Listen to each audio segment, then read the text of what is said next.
Naniniwala ba kayo na wala ng apostol ngayon? Tapos na yan, Mark. Tapos na ang programa ng Diyos dyan. Ang tinawag ng Diyos ngayon ay Evangelista kasi ipapahayag ng Diyos sa buong mundo. Mateo 24 verse 14, ipapahayag sa buong mundo ang salita ng Diyos.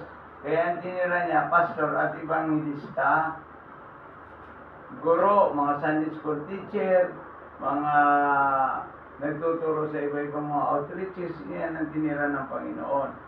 Pero mga propeta, may mga false prophets at may mga false prophets. Ibig sabihin, wala na yun sa panahon natin ngayon. Do you believe that salvation is by grace alone? Oo. Siyempre, ang kaligtasan ito ay biyaya ng Diyos. Biyaya ito ng Diyos. Ang kaligtasan natin ay naniniwala tayo na ito ay biyaya ng Diyos. Ito ay free para sa lahat. Ngayon, ang kondisyon ng kaligtasan natin, kung tatanggapin mo si Jesus, sasampalataya ka, bibigyan ka ng Diyos ang karapatan maging anak.